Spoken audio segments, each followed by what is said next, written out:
यहोवा ने मूसा से कहा, यदि कोई यहोवा का विश्वासघात करके पापी ठहरे, जैसा कि धरोहर व लेनदेन व लूट के विषय में अपने भाई से छल करे व उस पर अंधेर करे, व पड़ी हुई वस्तु को पाकर उसके विषय झूठ बोले और झूठी शपथ भी खाए, ऐसी कोई भी बात क्यों न हो जिसे करके मनुष्य पापी ठहरते हैं, तो जब वह ऐसा काम करके दोषी हो जाए, तब जो भी वस्तु उसने लूट व अंधेर करके व धरोहर व पड़ी पाए हो, चाहे कोई वस्तु क्यों न हो जिसके विषय में उसने झूठी शपथ खाए हो, तो वह उसको पूरा पूरा लौटा दे और 5वां भाग भी बढ़ाकर भर दे। जिस दिन यह मालूम हो कि वह दोषी है, उसी दिन वह उस वस्तु को उसके स्वामी को लौटा दे। और वह यहोवा के सम्मुख अपना दोषबलि भी ले आए, अर्थात एक निर्दोष मेरा दोषबलि के लिए याजक के पास ले आए, वह उतने ही दाम का हो जितना याजक ठहराए। इस प्रकार याजक उसके लिए यहोवा के सामने प्रायश्चित करे, और जिस काम को करके वह दोषी हो गया है उसकी क्षमा उसे मिलेगी।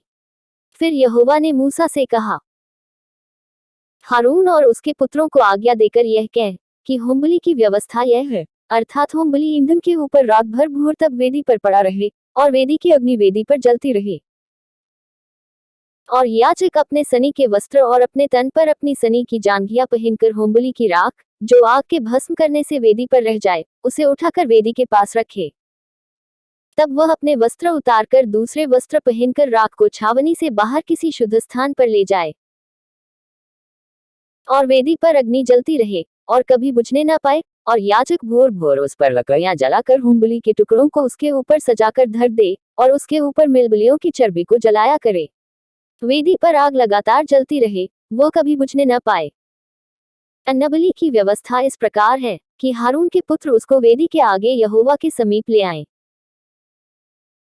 और वह अन्नबलि के तेल मिले हुए मैदे में से मुट्ठी भर और उस पर का सब लोबान उठाकर अन्नबलि के स्मरणार्थ के इस भाग को यहोवा के सम्मुख सुखदायक सुगंध के लिए वेदी पर जलाए, और उसमें से जो शेष रह जाए उसे हारून और उसके पुत्र खा जाएं। वह बिना खमीर पवित्र स्थान में खाया जाए, अर्थात वे मिलाप वाले तंबू के आंगन में उसे खाएं। वह खमीर के साथ पकाया न जाए, क्योंकि मैंने अपने हव्य में से उसको उनका निज भाग होने के लिए उन्हें दिया है, इसलिए जैसा पापबलि और दोषबलि परम पवित्र है, वैसा ही वह भी है।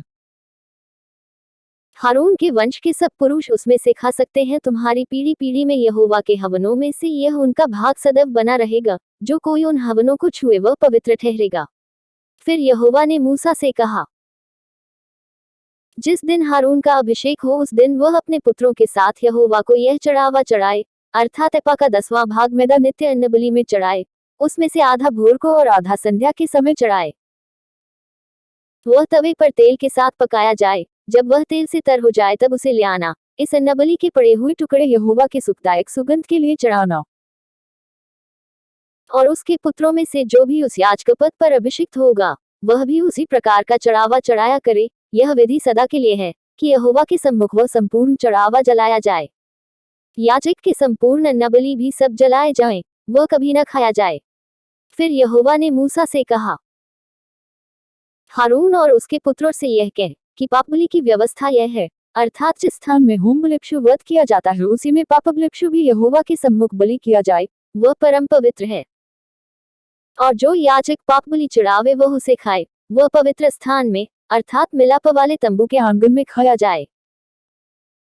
जो कुछ उसके मांस से छू जाए वह पवित्र ठहरेगा, और यदि उसके लोहू के छींटे किसी वस्त्र पर पड़ जाएं, तो उसे किसी पवित्र स्थान में धो देना। और वह मिट्टी का पात्र जिसमें वह पकाया गया हो तोड़ दिया जाए। यदि वह पीतल के पात्र में सिंचाया गया हो तो वह मांजा जाए और जल से धो लिया जाए।